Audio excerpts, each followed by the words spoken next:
The galaxy had waited for centuries to hear a human voice again, but the silence coming from Earth was too heavy, too strange, too deep for anyone to understand.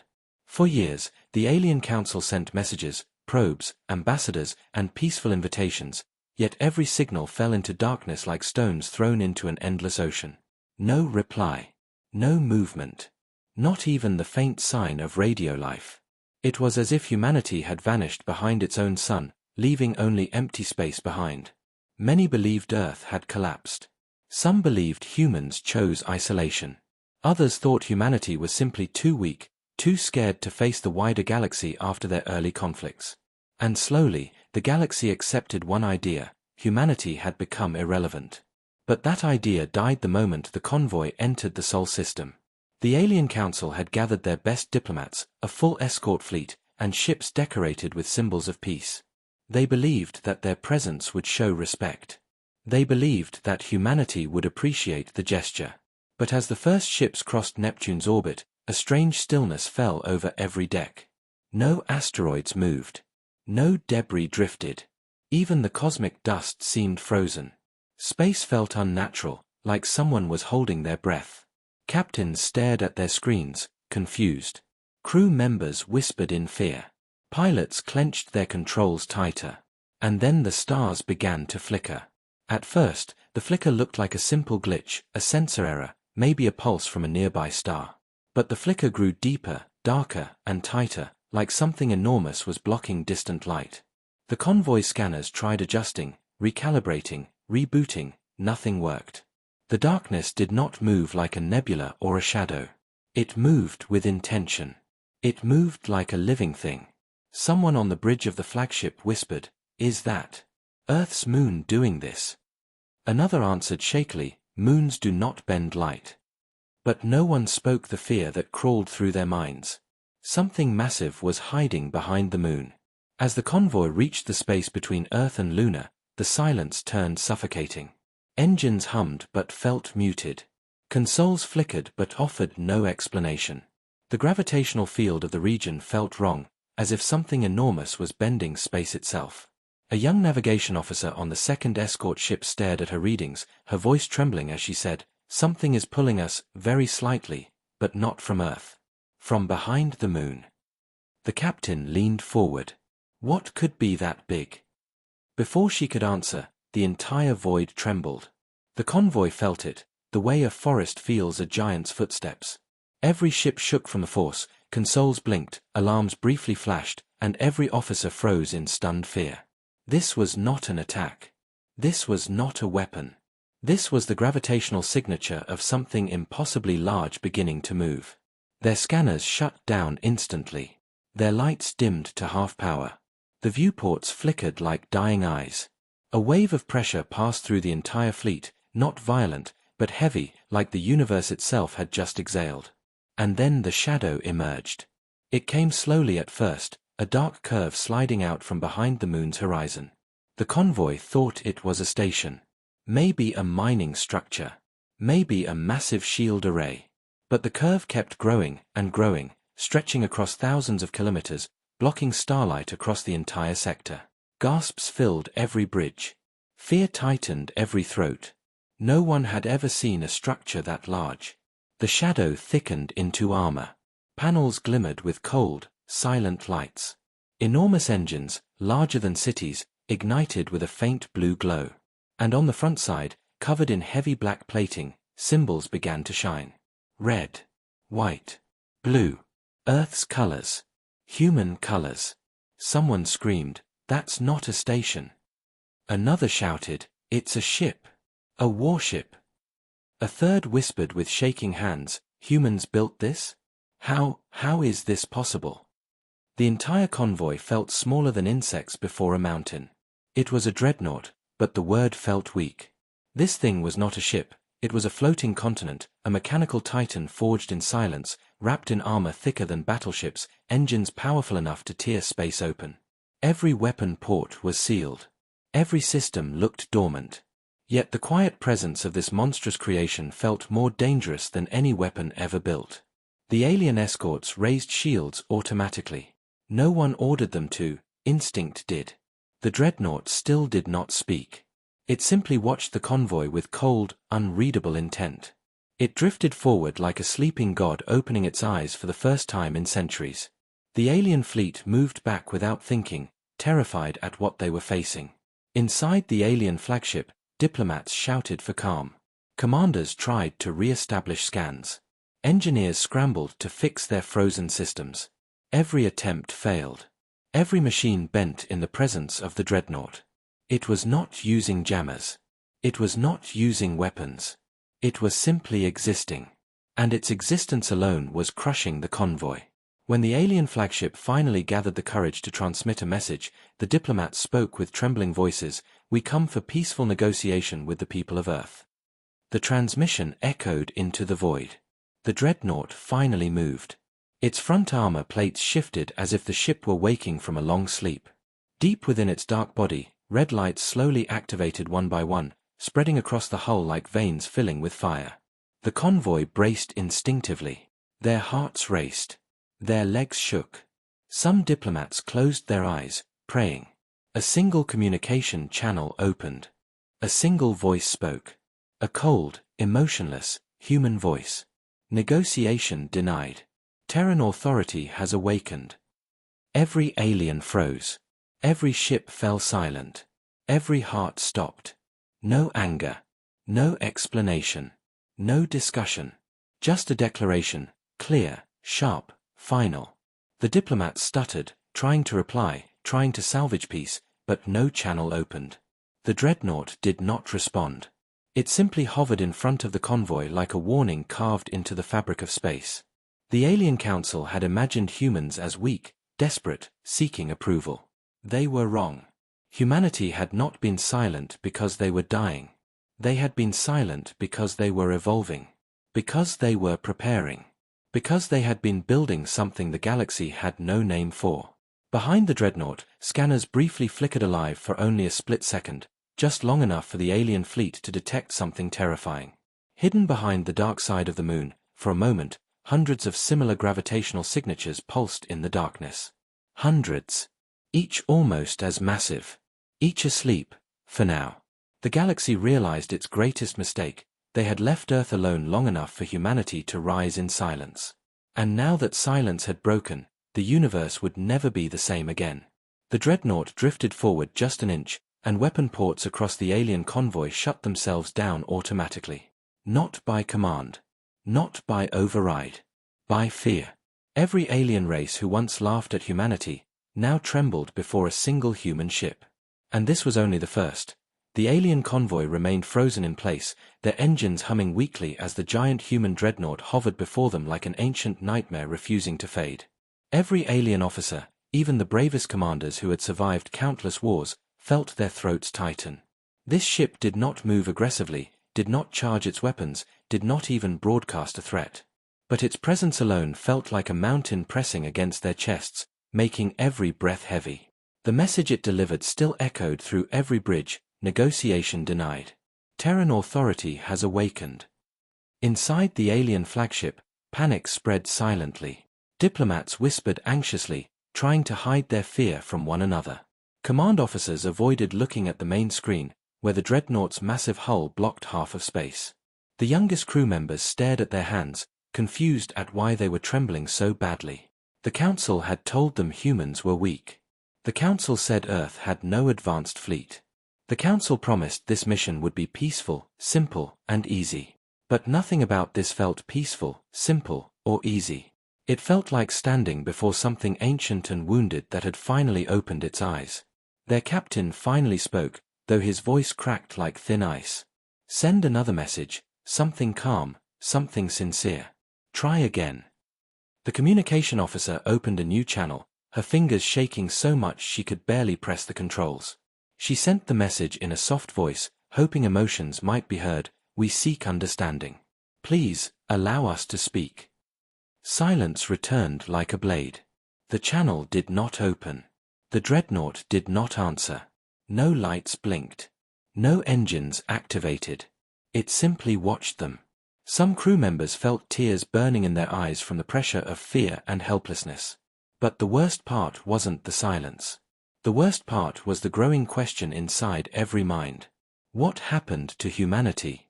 Inside the alien convoy, old rumors began to rise in whispers, rumors the Council had forbidden discussing. Stories of human colonies abandoned in early wars.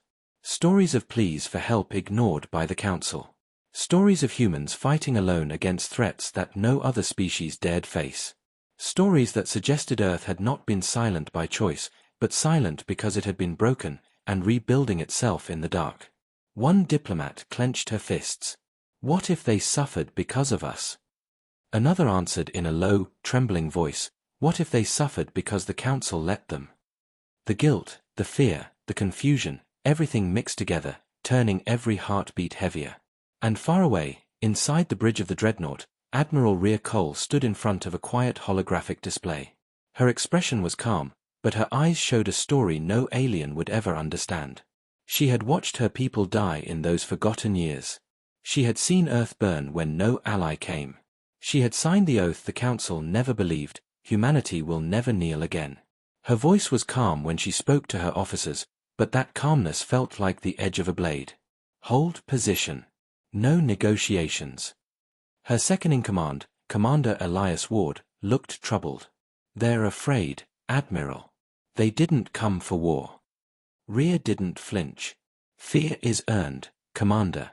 And they earned ours long before we earned theirs. Elias looked at the giant screen showing the alien convoy. He saw how small their ships were. How their formation trembled. How their shields flickered with instability caused only by fear. Yet he also saw something else, something painful. They looked like they were expecting hope, Admiral. Rhea closed her eyes for a moment. And we once expected help from them. We once believed in their promises. We once believed the galaxy cared.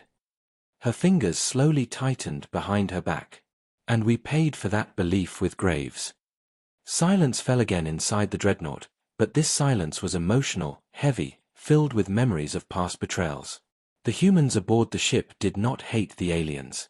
They simply could not trust them. Not after what happened. Not after the Council left Earth isolated while enemies destroyed entire cities. This Dreadnought wasn't built for glory or conquest. It was built because humanity had been wounded too deeply to ever rely on others again.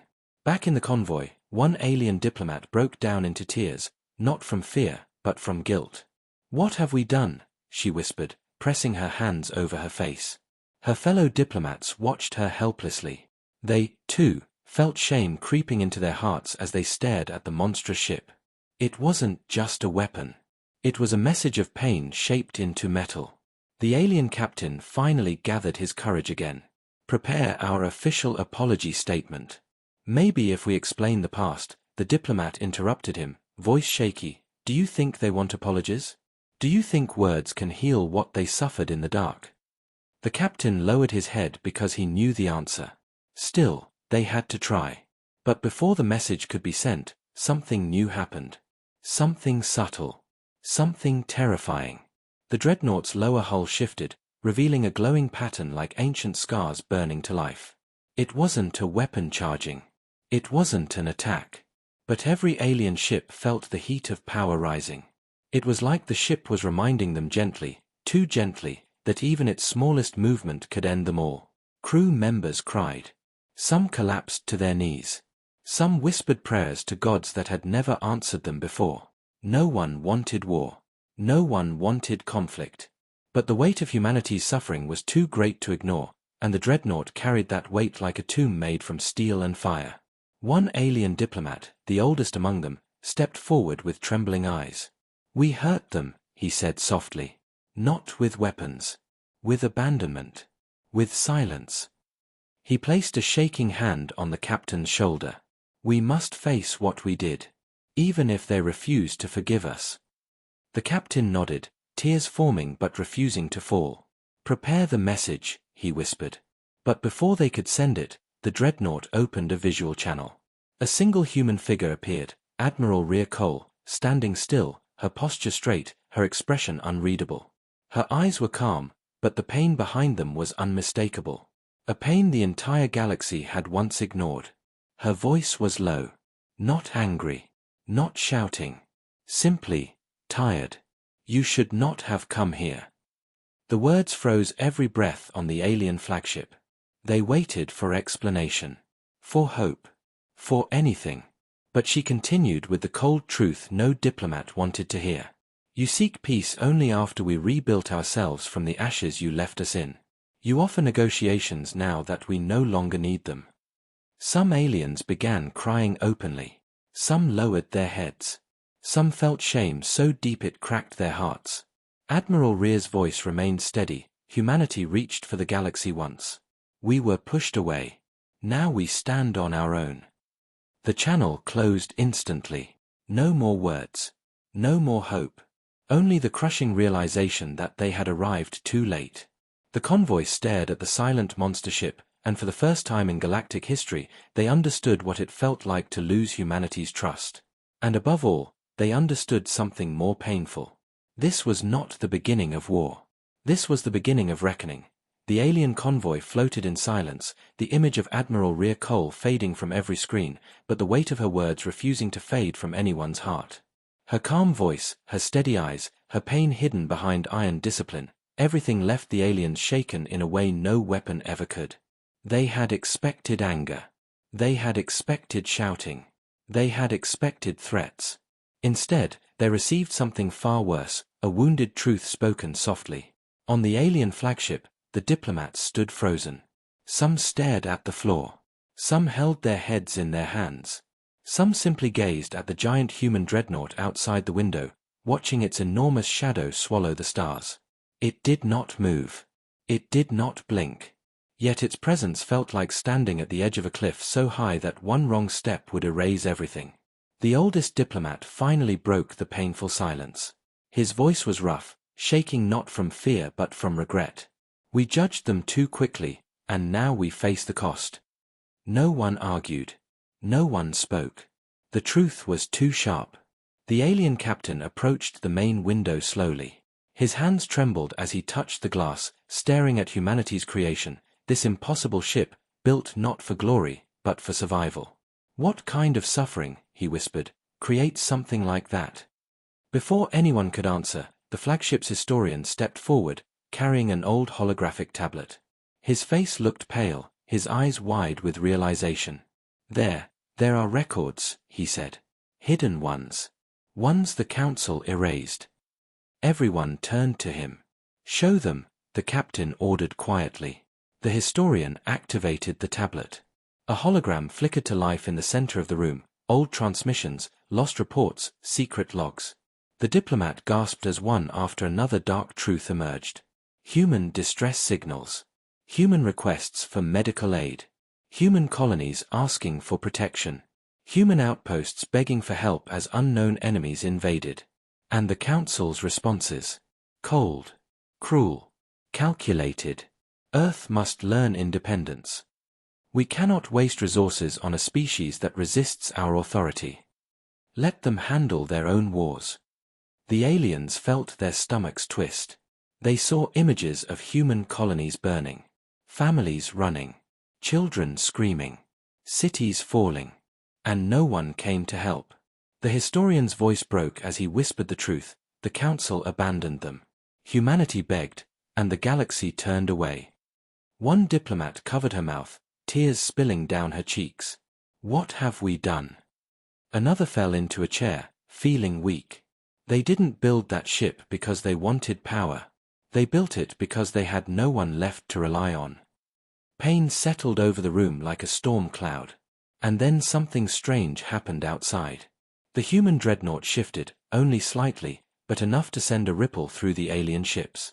Its colossal armor plates moved with slow precision, like a living creature stretching its limbs after centuries of sleep. Every alien heart froze again. Are they preparing to attack? Someone whispered. No, the captain said softly. It's listening.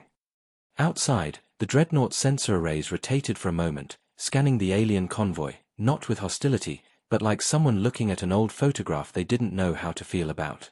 Inside the dreadnought, Admiral Rear watched the alien fleet closely. She knew what they must be discovering now. She knew the council had erased its crimes. She knew the galaxy believed humans were stubborn and aggressive. But she also knew one thing: truth returns eventually. Commander Elias Ward stood beside her, his voice low. "They're seeing what was hidden from them, Admiral. I can feel it." Rhea nodded, but her expression didn't change. "Good. Let them feel. Let them understand. Let them see the weight they asked us to carry alone." Elias looked at her, his eyes filled with worry. "Do you still hate them?" Rhea inhaled slowly. "Hate? No. Hate is simple. What I feel is more complicated." She turned to the screen showing the alien diplomats, their faces deeply shaken. "I feel tired. Tired of being ignored. Tired of being betrayed. Tired of burying what the galaxy forgot." Her voice softened, not with weakness, but with deep, painful honesty. "I do not want revenge, Elias. I want acknowledgement. I want truth. I want a galaxy that understands suffering when it sees it." Back in the convoy, the aliens watched another horrifying transmission. An Earth colony crying out as an invading fleet destroyed everything. Human soldiers fought bravely, but they were outnumbered. The Council had received this message. They did nothing. A diplomat whispered through tears, "We thought Earth was strong. We thought they didn't need help." The historian shook his head. They needed help more than anyone. They just never admitted it. A deep, suffocating guilt washed through the convoy. Outside, the Dreadnought's engines hummed softly, sending a vibration through space, like the heartbeat of something massive and grieving. Some aliens felt their own hearts sink with that sorrow. The captain finally turned away from the painful holograms and spoke with trembling resolve. "We cannot change the past, but we can face it." "But how?" a young officer asked. "They refused to speak to us." "Then we must show them sincerity," the captain said. "Not with words. With actions." He walked toward the communication console and slowly, painfully, lowered the flagship shields. "Captain, no," someone cried. But he shook his head. "If they wanted to kill us, we would already be dead."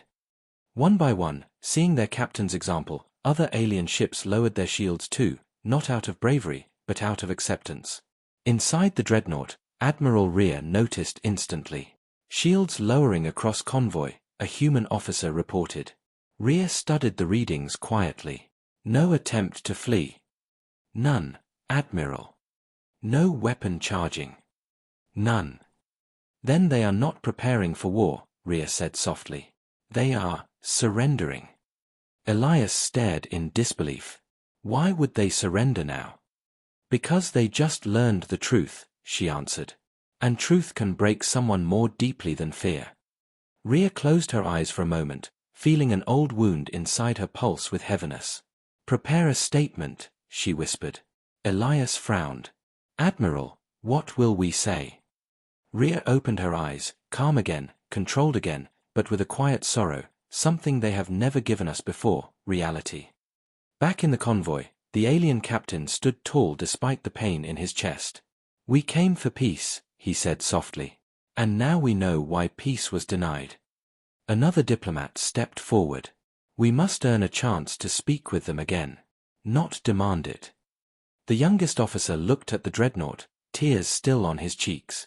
"Do you think they will ever forgive us?" No one answered. Because forgiveness was a luxury the galaxy had never offered to humanity. And outside, the Dreadnought's giant shadow rotated slowly, like a titan considering its next step, its next truth, its next judgment. The galaxy had always feared human anger. But only now did it learn to fear human silence. And in that silence, something new was rising. Not war. Not destruction. Something far more terrifying. The alien convoy drifted in quiet surrender, their shields lowered, their weapons offline, and their hearts heavy with the weight of everything they had just learned. The giant human dreadnought stared at them like a silent judgment carved into the skin of space. Every alien officer felt as if the ship itself was looking straight into their souls, reading every regret, every shame, every lie they had believed. No one dared move. No one dared breathe loudly.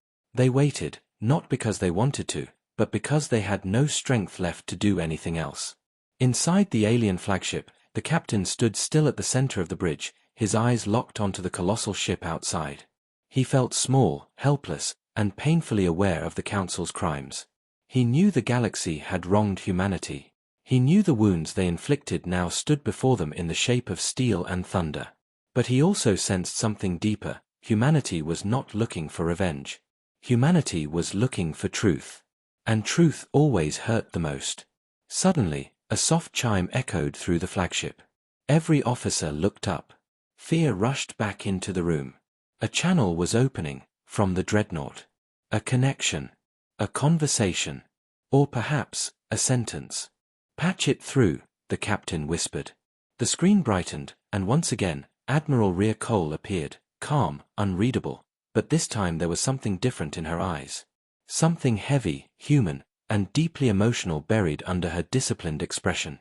Behind her, the hum of the Dreadnought's giant engines filled the moment with a quiet warning. Her voice was steady when she spoke. "You lowered your shields." The aliens nodded silently, unable to speak, unable to hold her gaze for more than a moment. Rhea continued, her tone soft but sharp enough to cut through the air. "That is the first honest action any council ship has taken in decades."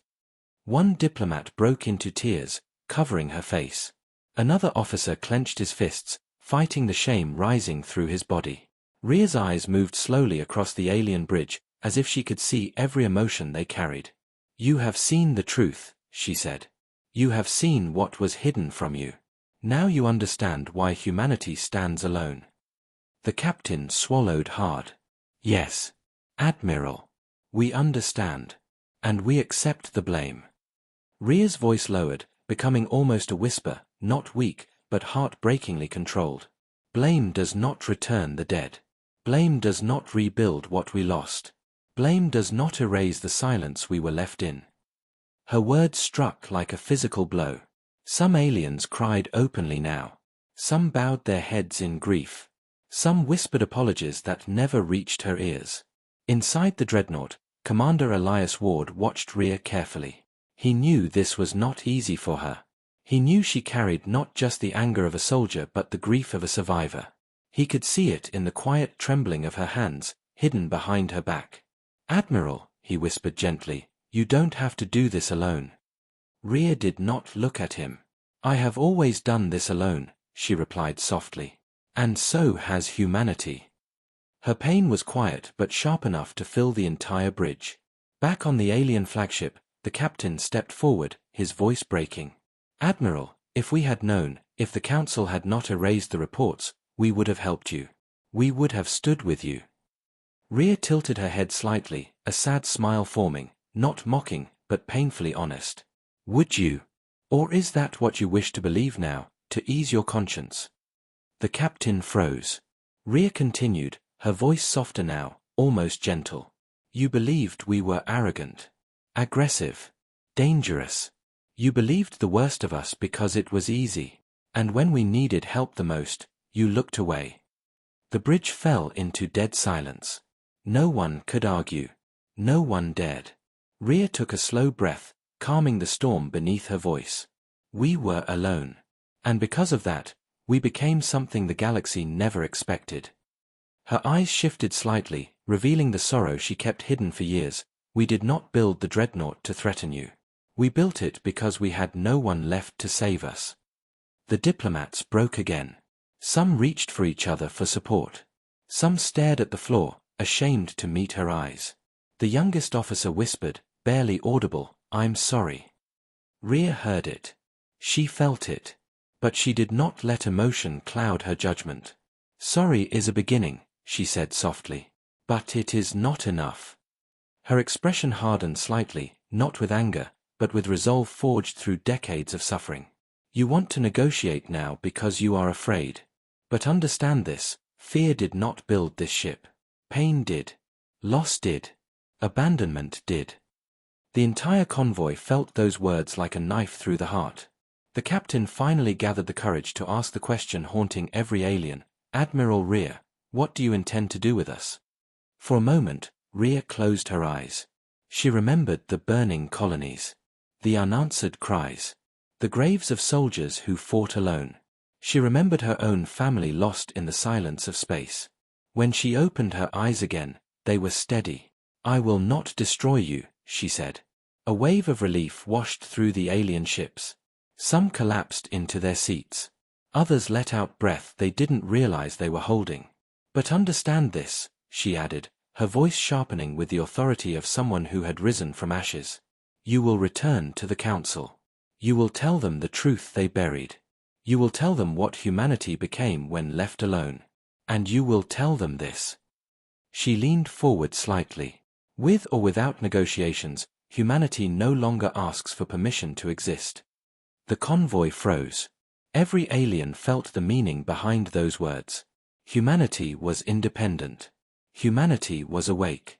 Humanity had risen from silence not to join the galaxy, but to remind it what silence creates. Rhea's gaze softened once more, filled with a deep, quiet sadness.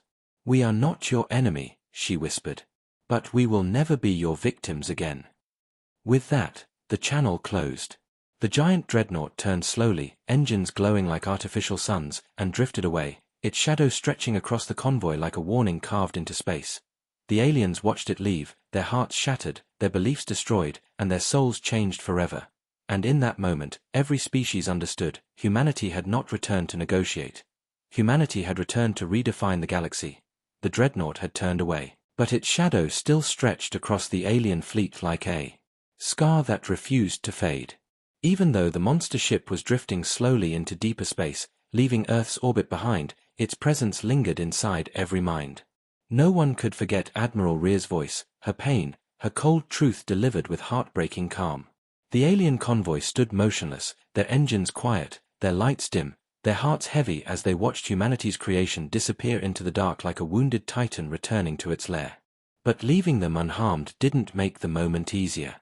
If anything, it made everything feel heavier. Inside the alien flagship, officers stood in silence, too scared to speak and too ashamed to look at each other. The captain stared at the main screen long after the dreadnought vanished from sight. His throat felt tight, not from fear now, but from something deeper, guilt, regret, helplessness. One young officer whispered, "They spared us. Why?" The historian answered in a tired voice, "Because they are not what we believed. They are not conquerors. They are survivors." The diplomat who had been crying wiped her tears, her voice trembling as she spoke. "They did not destroy us. They allowed us to leave. That is, mercy. Something the Council never showed them." Every alien felt a sting in their heart at those words. But then the flagship sensors beeped softly, unstable readings, faint signals, something unusual. "Captain," a technician called out, "there's activity near the moon, faint but growing." The captain rushed to the console. "What kind of activity?" The technician hesitated, fear rising again. "Gravitational signatures, dozens of them, maybe hundreds. But they're weak, as if." He didn't finish. Everyone already knew. More dreadnoughts. Sleeping. Waiting. Watching. The convoy shivered. If the one they saw was just the first, just the beginning, just the prototype, then what rested behind the moon could break the galaxy in a single night. The historian whispered, voice shaking like old paper, "Their silence was not weakness, it was preparation." The captain lowered his head. "We woke a storm we never understood." The diplomat stepped forward, staring at the readings with wide eyes. "Are those ships all active?" "No," the technician said. "They're dormant. They're only showing passive signatures." A moment of relief washed over them. They were not under attack. Not yet. Not unless they made another mistake. The captain breathed deeply, steadying himself. "Prepare our departure. We must return to the Council immediately." But before they could move, a soft, low-frequency pulse echoed across their systems. Not an attack, not a warning, but a message. A message without words. A message of presence. The dormant dreadnoughts behind the moon illuminated faint blue lines across their hulls, as if acknowledging the convoy's retreat. It felt like the heartbeat of an entire slumbering army. It sent a message clearer than speech. "We see you. We remember. We will not forget. Do not repeat your mistakes." The aliens trembled as one. Some felt tears rising again, not from fear this time, but from the crushing realization of how small they had made humanity feel once upon a time. Inside the alien flagship, the captain slowly sank into his chair. "We were blind," he said softly. "Worse," the historian replied. "We chose to be blind." For a long moment, none of them spoke. Finally, the diplomat stepped forward and faced the crew with red, swollen eyes, but a newfound strength in her voice. "We must tell the truth," she said firmly. "We must show the galaxy what we did. What we neglected.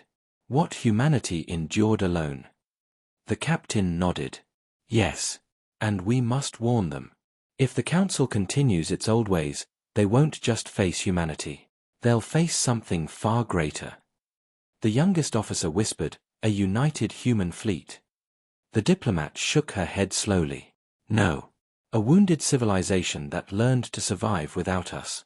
A civilization that built monsters not to conquer, but because they had no one left to protect them."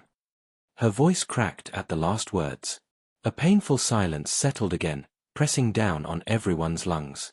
The guilt grew heavier, bending their backs. Far away, the giant human Dreadnought continued its silent journey through the Sol system. Inside, Admiral Rhea stood alone near the viewport, watching the stars drift past. Her reflection on the glass showed not a soldier or a leader, but a human being who had carried too many burdens for too long.